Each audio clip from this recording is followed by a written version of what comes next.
Hello everyone, welcome to the logical studies YouTube channel and I am your friend advocate Lakshya Kumar Singh. मैं एक बार फिर आ गया हूँ जूरिस्प्रूडेंस के अपने मास्टर नोट्स लेकर। कैसे हैं आप सब लोग? उम्मीद करता हूँ कि आप सब लोग बहुत अच्छे होंगे। तो चलिए बिना देरी के शुरू करते हैं। तो परंपरा के हिसाब से सबसे पहले हम लोग क्या करेंगे बच्चा पार्टी? अपन लोग करेंगे इंडेक्स को। देखो, डेफिनेशन हमारी कंप्लीट हो चुकी है, नेचर ऑफ लॉ कंप्लीट हो गया है, सोर्सेज ऑफ लॉ के ऊपर 2 वीडियोस हैं, स्कूल्स ऑफ जूरिस्प्रूडेंस के ऊपर एक इंट्रोडक्टरी वीडियो है, analytical school of jurisprudence complete हो गया, हिस्टोरिकल भी कंप्लीट हो गया, सोशियोलॉजिकल स्कूल ऑफ जूरिस्प्रूडेंस भी कंप्लीट हो गया है। अभी अपन क्या करना है? Philosophical school of jurisprudence. Philosophical school of jurisprudence की जो पहली इंट्रोडक्टरी वीडियो आई थी उसमें मैंने आप लोगों को बताया था इसको 4 स्टेजेस में करेंगे। सबसे पहली एनिशिएंट स्टेज, दूसरी मिडाइवल स्टेज, तीसरी रेनेसांस स्टेज और चौथी मॉडर्न स्टेज। तो अपन एनिशिएंट कर चुके हैं, मेडिवल कर चुके हैं, आज अपन रेनेसांस स्टेज शुरू करेंगे।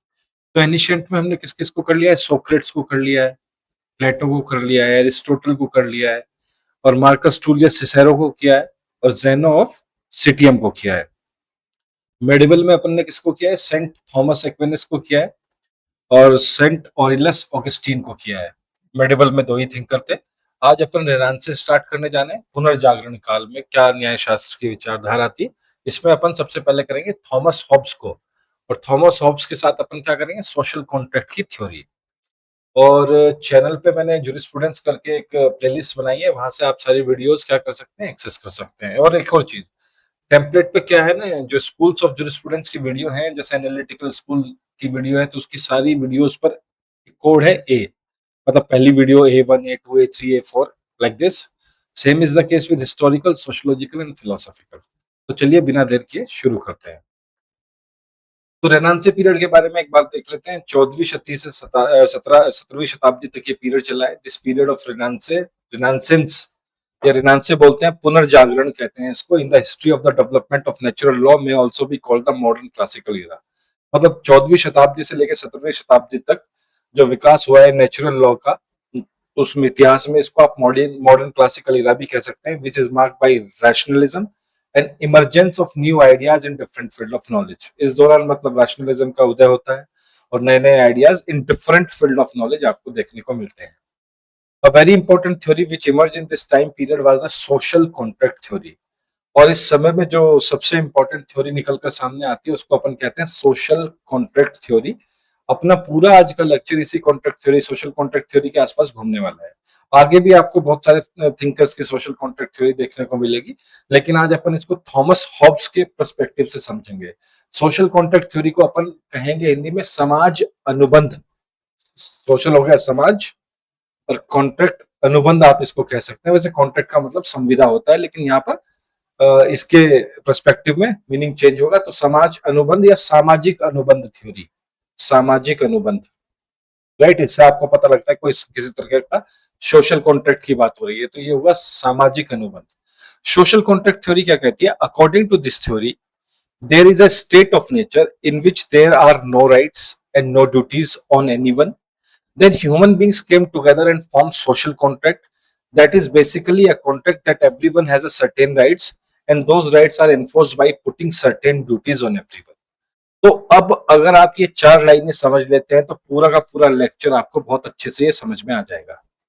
देखिए, इस सिद्धांत के अनुसार सबसे पहले एक ऐसी प्राकृतिक अवस्था थी जहां पर किसी का कोई अधिकार नहीं था, किसी को कोई राइट नहीं था।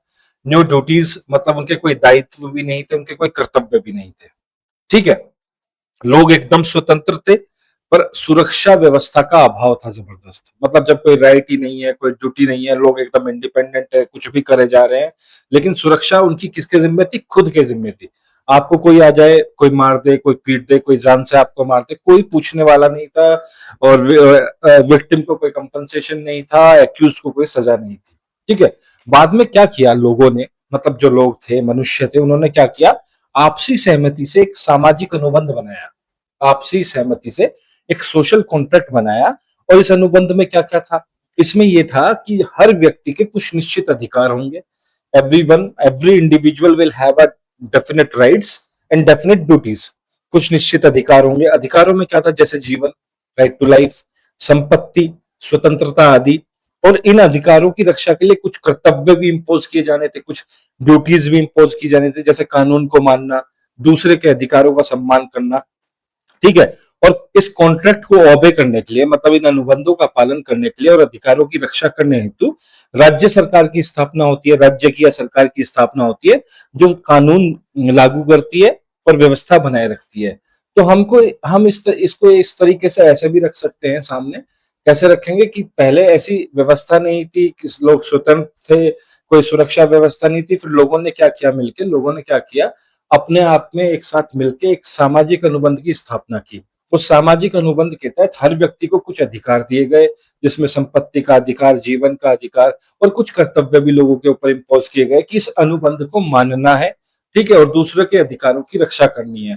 फिर सब लोगों ने मिलकर अपनी स्वतंत्रता कहाँ निहित करी, एक ऐसी बॉडी बनाई जिसको हम बाद में राज्य के रूप में या सरकार के रूप में जानते हैं। तो मैं इसको अगर शॉर्ट में आप लोगों को बताना चाहूं, पहले बड़ी प्राकृतिक अवस्था बड़ी क्योटिक थी, मतलब अराजक अवस्था थी। फिर लोगों ने मिलकर कुछ नियम बनाए, ठीक है, आपस में कुछ सोशल कॉन्ट्रैक्ट किया, सामाजिक अनुबंध बनाए, जिसमें सबको अधिकार मिले और उन अधिकारों की सुरक्षा हेतु सबके कुछ कर्तव्य तय किए गए, कुछ ड्यूटीज तय गई। और इसी से राज्य की वैधता भी मानी जाती है। लेजिटिमिटी ऑफ स्टेट या लेजिटिमेसी ऑफ स्टेट या गवर्नमेंट इसी से मानी जाती है, राइट। तो इसका सिंपल एग्जांपल देख लीजिए, everyone has right to life, so every person has duty to not kill. क्योंकि सबके पास जीवन का अधिकार है, तो सबकी जिम्मेदारी बनती है कि वो ना मारे किसी को, राइट। तो ये जो श्रीमान जी मासूम से क्यूट से आपको दिखाई दे रहे हैं, श्रीमान जी का नाम है थॉमस हॉब्स, बड़े जाने माने थिंकर हैं। तो चलिए आज का लेक्चर शुरू करते हैं। तो इस सामाजिक अनुबंध की थ्योरी को आप तुमने दिमाग में रखना है इस लेक्चर को पढ़ते वक्त। इसको थोड़ा सा जूम करने की कोशिश करता हूं ताकि आपके टैबलेट पे और मोबाइल पे ठीक से दिखाई दे।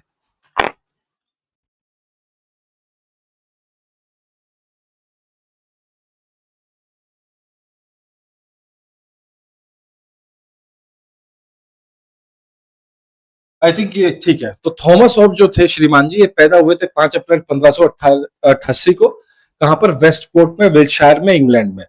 और रुखसती हुई इनकी 4 दिसंबर 1689 को डर्बीशायर में। He was one of the most influential English philosopher of the 17th century. 17वीं शताब्दी का इनको बहुत ही प्रभावशाली दर्शन शास्त्री माना जाता है। Best known of his contribution to the political philosophy and jurisprudence. और इनका सबसे ज्यादा कॉन्ट्रीब्यूशन कहाँ माना जाता है? राजनीतिक दर्शन शास्त्र में और न्याय शास्त्र में। जिनकी डेट्स वगैरह मैं इसलिए लेके आता हूँ, यूजीसी में कई बार पूछ लेते हैं। Hobbes lives through the turbulence of English Civil War, which profoundly shaped his pessimistic view of human nature and his insistence on a strong government. तो जब हॉब्स का जीवन काल चल रहा था, उस समय इंग्लिश सिविल वॉर चल रहा था और बहुत ही टर्बुलेंस, मतलब बहुत ही मुश्किल के समय में ये उस दौर में गुजरे हैं। और उससे क्या हुआ, उस दौर से गुजरने के बाद तो इनकी जो पेसिमिस्टिक, निराशावादी सोच थी व्यू ऑफ ह्यूमन नेचर को लेकर, और इनकी जो इंसिस्टेंस थी स्ट्रॉन्ग गवर्नमेंट को, वो शेप अप हुई। He believed that in the state of nature, human life was solitary, poor, nasty, brutish, and short, characterized by fear, insecurity, and constant conflict. अब समझ में आया आपको कि इनका निराशावादी रवैया क्यों था? इनका मानना था कि ऐसी प्राकृतिक अवस्था थी जहां पर ह्यूमन लाइफ, मनुष्य का जो जीवन था वो कैसा था? बिल्कुल अकेला था, नेस्टी, बहुत खराब था, गरीब था। और मनुष्य की प्रवृत्ति कैसी थी? ब्रूटिश का मतलब होता है पाश्विक, मतलब पशु वृत्ति जैसी। और बहुत छोटा था, जिसको आप कैरेक्टराइज कर सकते हो कैसे? डर से, असुरक्षा से और कांस्टेंट कॉन्फ्लिक्ट, आपस में लड़ाई झगड़े के साथ। To escape this condition, individual entered into a social contact. और इन्होंने कहा कि इन सारी कंडीशन से बचने के लिए, अकेलेपन से, गरीबी से, बहुत ही बुरी और खराब हालत से, ब्रिटिश पाश्विक वृत्ति से, और छोटे से जीवन काल, क्योंकि कोई रूल रेगुलेशन नहीं था, कोई किसी को भी मार सकता था, और जो कांस्टेंट डर बना हुआ था, सुरक्षा का एक भय बना हुआ था लगातार, और लगातार लड़ाई झगड़े हो रहे थे, उससे बचने के लिए इंडिविजुअल्स ने क्या किया? एक सामाजिक अनुबंध किया, सोशल कॉन्ट्रैक्ट किया, surrendering their freedoms to a sovereign authority. और एक सोवरेन अथॉरिटी को अपनी स्वतंत्रता दे दी। मतलब, और क्या कहा कि बदले में आप हमें शांति दें और सुरक्षा दें। तो हॉब्स के हिसाब से ये एक समझौता था, इसलिए इसको उन्होंने सोशल कॉन्ट्रैक्ट का। Hobbes articulated this theory most famously in his 1615 work Leviathan, where he argued for the necessity of an absolute sovereign to maintain law and order. तो इनकी एक बहुत ही मोस्ट फेमस वर्क कह लीजिए, किताब कह लीजिए, 1651 में लिवाइथन। जहां तक लिवाइथन शब्द का मुझे पता है, लिवाइथन एक बहुत ही, मतलब माइथोलॉजी में एक बहुत ही खतरनाक, बहुत सांप वगैरह है, मतलब ताकतवर दुश्मन को भी लिवाइथन कह सकते हैं।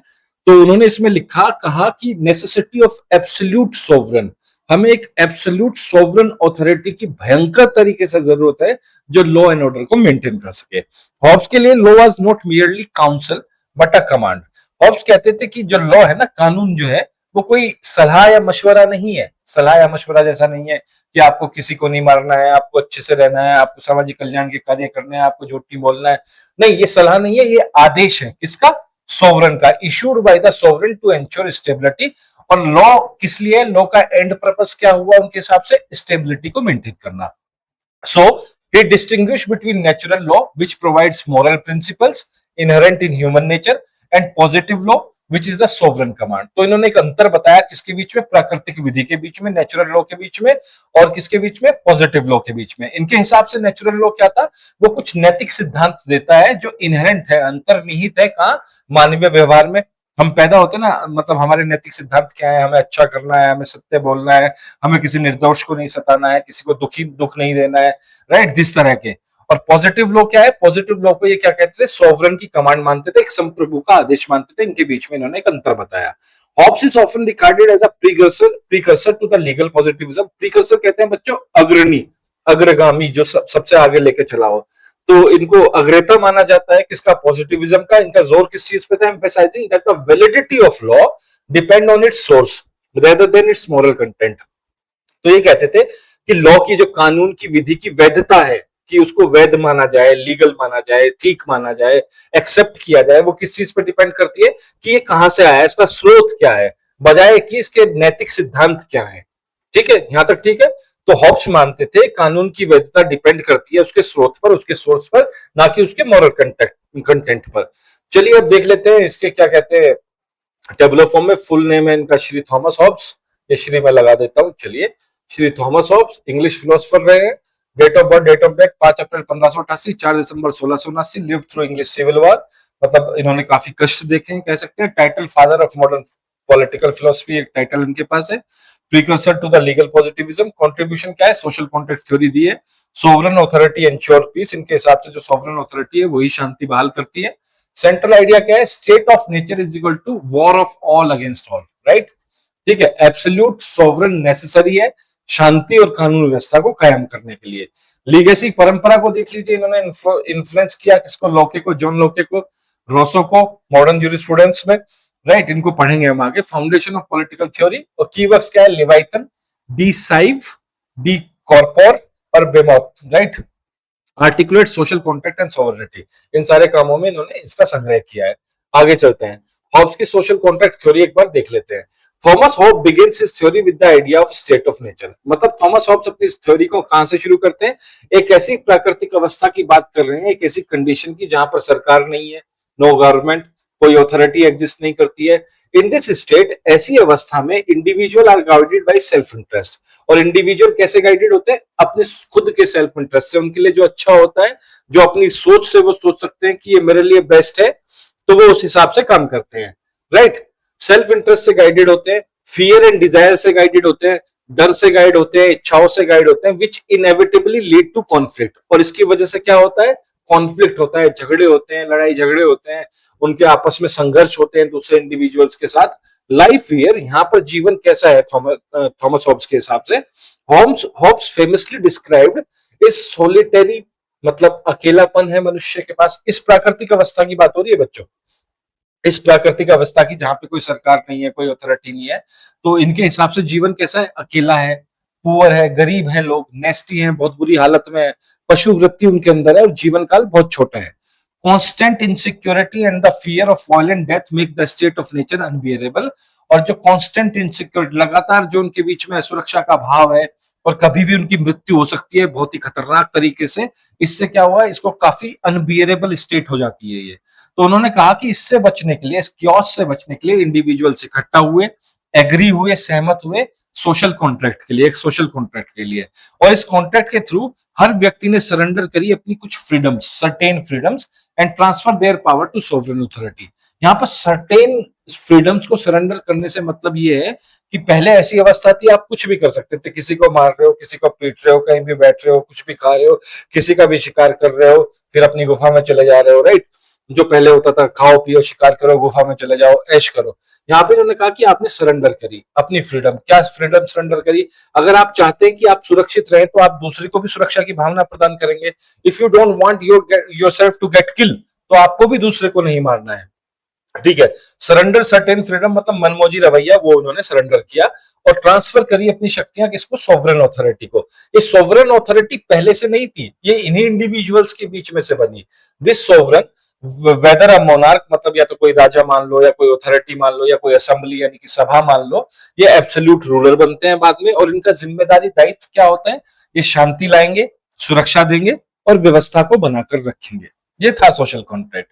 Hopes likens this sovereign to the Leviathan. इन्होंने इसको लिवाइथन से मतलब कनेक्ट करके देखा, एक पावरफुल, शक्तिशाली, अनडिवाइडेड ऐसी एंटिटी जिसको बांटा ना जा सके, that embodies the will of the people. और वो क्या रिफ्लेक्ट करती है एंटिटी?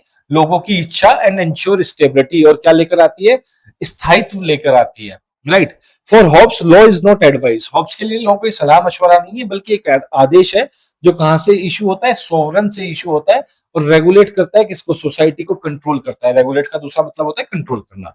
सो natural law provide moral principles. Natural law क्या देता है? मॉरल प्रिंसिपल्स, नैतिक सिद्धांत देता है। Such as the pursuit of peace, की शांति की खोज करें। लेकिन इसके उलट पॉजिटिव लॉ क्या कहता है? पॉजिटिव लॉ सोवरेन की कमांड होती है, दैट ट्रूली गवर्न्स। और वास्तविकता में शासन कौन करता है? बजाय नेचुरल लॉ के थॉमस के हिसाब से, थॉमस हॉब्स के हिसाब से पॉजिटिव लॉ क्या करता है? गवर्न करता है। तो Hobbes social contract theory justify absolute authority as the only means to prevent civil war and guarantee the right to life. और हॉब्स के हिसाब से एब्सोल्यूट एक सोवरेन ऑथोरिटी ही है जो सिविल वॉर से बचा सकती है और राइट टू लाइफ की गारंटी दे सकती है। अब आप इस थ्योरी को ध्यान से देख रहे हैं, आप इस थ्योरी को पढ़ रहे हैं, आप इस थ्योरी को प्रोसेस कर रहे हैं, राइट, और एब्जॉर्ब भी कर रहे हैं। अभी हमने ऊपर पढ़ा था कि थॉमस हॉब्स का सारा जीवन ब्रिटिश सिविल वॉर के आसपास गुजरा, तो उनकी थ्योरी में हमें उसका रिफ्लेक्शन देखने को मिलता है जो अपने जीवन में उन्होंने देखा या भुगता। So his vision emphasizes that the political legitimacy arises from the consent of individuals। ये कहते हैं कि political legitimacy, राजनीतिक वैधता, कि ये राजनीतिक जो दल है या ये राजनीतिक जो राजनेता हैं जो हमारे ऊपर शासन कर रहे हैं, इनकी वैलिडिटी कहां से निकलती है? कंसेंट ऑफ इंडिविजुअल्स, मतलब व्यक्तियों की इच्छाओं से निकलती है, जो किसकी तलाश में? सिक्योरिटी की तलाश में। वो व्यक्ति जिनकी कंसेंट मायने रखती है, यानी सुरक्षा की तलाश में, जिन्होंने क्रिएट किया किसको? इस सॉवरेन पावर को। और क्यों क्रिएट किया? ताकि ये उनकी रक्षा कर सके, power to protect them. So this framework laid the foundation for modern political philosophy and continues to shape debates on authority, liberty and governance। और इसी फ्रेमवर्क ने किसकी आधारशिला रखी? आधुनिक राजनीतिक दर्शन की, मॉडर्न पॉलिटिकल फिलोसफी। और बाद में इसके ऊपर डिबेट्स होती रही ऑथोरिटी, लिबर्टी और गवर्नेंस को लेकर, अधिकार को लेकर, आजादी को लेकर और सुशासन को लेकर। अब आगे चलते हैं। स्टेट ऑफ नेचर, इसकी टेबुलर फॉर्म देख लेते हैं जो अपनी हमने अभी तक पढ़ा है। Sorry, state of nature, life, solitary, poor, massive, brutally, short, according to Thomas Hobbes. War of all against all, क्योंकि सब लड़ रहे थे एक दूसरे से। प्रॉब्लम क्या है? फियर, डर, असुरक्षा, वायलेंट डेथ, ब्रूटली मारा जाना।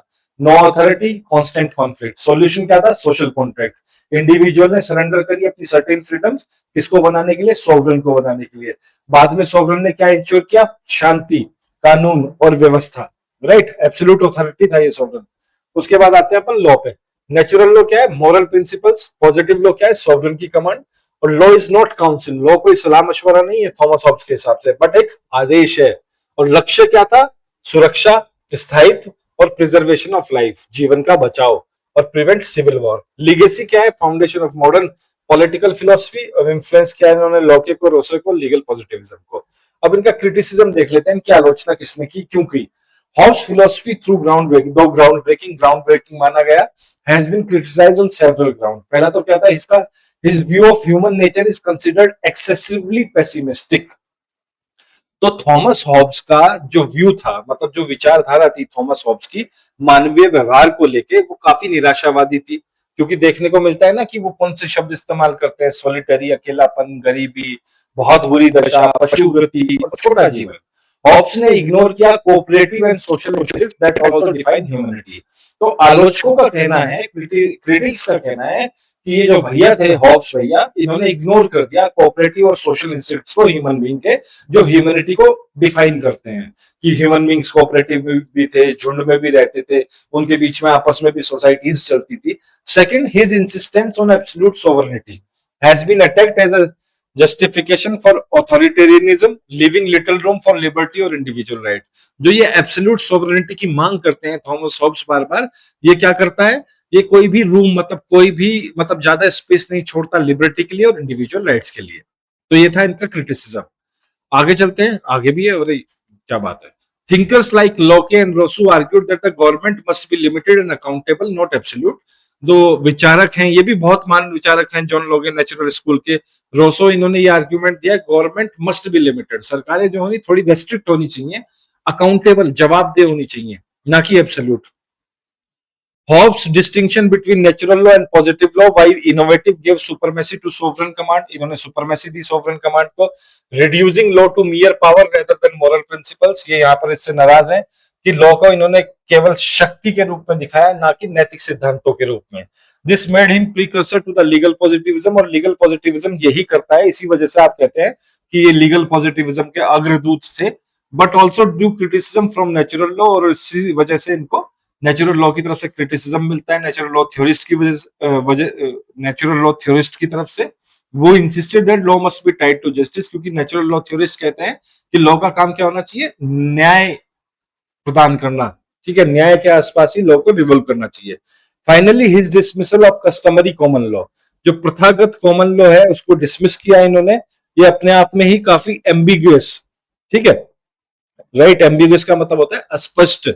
Undermine the organic development of legal system, धीरे धीरे जैसे लीगल सिस्टम डेवलप हुआ, क्योंकि कस्टमरी जो कस्टम्स हैं वो क्या है, सोर्स ऑफ लॉ माने जाते हैं, तो इन्होंने कस्टमरी सोर्सेज को, या जो कॉमन लॉ कस्टम से निकल के आया है, उनको डिसमिस कर दिया. तो इस वजह से भी लोग इनसे काफी नाराज थे और निराश थे. Which rely on the president and judicial interpretation, जो कि बेसिकली प्रेसिडेंट पे और जुडिशियल इंटरप्रिटेशन पर रिलाई करता है कस्टमरी कॉमन लॉ, और उसको इन्होंने क्या कहते हैं डिसमिस किया. तो ये भी इनकी एक आलोचना हो जाती है, क्रिटिसिज्म हो जाता है. ओवरऑल क्रिटिक्स ने आर्ग्यू किया that Hobbes system prioritise security over freedom. Hobbes की जो पूरी थ्योरी है, पूरा वर्क है, वो सुरक्षा को आजादी से ऊपर रखता है. And while it provides stability, और जब ये स्थायित्व प्रदान करता है, इट रिस्क लेजिटिमाइजिंग टायरनी. और जब आप बात करते हैं स्थायित्व की, स्टेबिलिटी की, तो इससे खतरा उत्पन्न हो जाता है. वो खतरा क्या है कि आप अत्याचारों को लेजिटिमाइज कर देते हैं, आप अत्याचारों को वैध कर देते हैं. अब यहाँ पे समझने वाली बात यह है कि लोग अपने अधिकारों के लिए आते हैं, लेकिन आपको स्टेबिलिटी चाहिए, सरकार को सुरक्षा चाहिए, तो सरकार कोई भी स्टेप ले सकती है, राइट. तो इससे क्या होता है, सरकार कितना भी अत्याचार करे, तो हॉब्स कह रहे हैं कि अगर स्टेबिलिटी आ रही है तो वो लेजिटिमाइज है, राइट. अब चलिए आगे देख लेते हैं, पॉइंट देख लेते हैं इनके किसी क्रिटिसिज्म के. ह्यूमन नेचर टू पेसिमिस्टिक, काफी निराशावादी थे ये ह्यूमन नेचर को लेकर, इग्नोर किया कोऑपरेशन को. रोसो एम्फेसाइज नेचुरल गुडनेस, ठीक है. Sovereignty, advocate absolute authority. लोके आर्ग्यूड फॉर लिमिटेड गवर्नमेंट, ये काउंटर नोट है, ठीक है. लोके ने कहा कि लिमिटेड गवर्नमेंट होनी चाहिए, ठीक है. Law reduce law to command, इन्होंने लॉ को केवल एक शक्ति माना, आदेश माना. लेकिन नेचुरल लॉ थ्योरिस्ट किस पे स्ट्रेस डालते हैं, नैतिकता पर. राइट्स क्या है, neglect liberty and individual right. Modern constitution balance both, जो आजकल के मॉडर्न कॉन्स्टिट्यूशनलिज्म है, संविधान की अगर हम बात करें, तो वो दोनों को राइट एंड ड्यूटीज को साथ साथ लेकर चलते हैं. Common law dismissed as ambiguous, critic value precedent and gradual evolution. तो इन्होंने बिल्कुल कस्टमरी लॉ को, जो हमने अभी कस्टमरी कॉमन लॉ को इन्होंने डिसमिस किया, लेकिन जो इनके क्रिटिक्स कहते हैं वो प्रेसिडेंट को वैल्यू देते हैं, जजमेंट लॉ को वैल्यू देते हैं, और लॉ जो ग्रेजुअली डेवलप हुआ है थ्रू कस्टम्स उसको वैल्यू देते हैं. अब इनका मेजर वर्क देख लेते हैं. डिसाइड ऑन द सिटीजन, इसका ग्रुप इंग्लिश में ट्रांसलेशन है, 1647 में लिखी. Early articulation of civil philosophy and the social contract. उसके बाद लेवाइथन 1651 में आती है, मोस्ट फेमस वर्क है इनका, डेवलप द सोशल कॉन्ट्रैक्ट. ये थ्योरी यही मिलती है. State of nature and absolute sovereign. De Corpore on the body 1655 में लिखी. Philosophical treatise on logic, physics and metaphysics, part of the systematic philosophy. Behemoth 1681 posthumous, इनके गुजर जाने के बाद. Dialogue on the English civil war, critique of political instability. इसके बाद आती है theory of natural law, develop across works, मतलब नेचुरल लॉ की थ्योरी जो इन्होंने बहुत सारे काम किए उसके अक्रॉस डेवलप हुई है. तो आज का लेक्चर यहीं तक था. तो गाइज प्लीज चैनल को लाइक कीजिए, शेयर कीजिए, सब्सक्राइब कीजिए और कमेंट सेक्शन में प्लीज फीडबैक जरूर दे दीजिएगा। आप हमें कांटेक्ट कर सकते हैं www.logicalstudies.com पर। टेलीग्राम है TLX आप इसको जरूर ज्वाइन कीजिए और व्हाट्सएप है 7302606241। So guys, this is your friend advocate Lakshay Kumar Singh signing off for the day. See you tomorrow with a new topic. तब तक के लिए स्वस्थ रहिए और सुरक्षित रहिए। Thank you very much.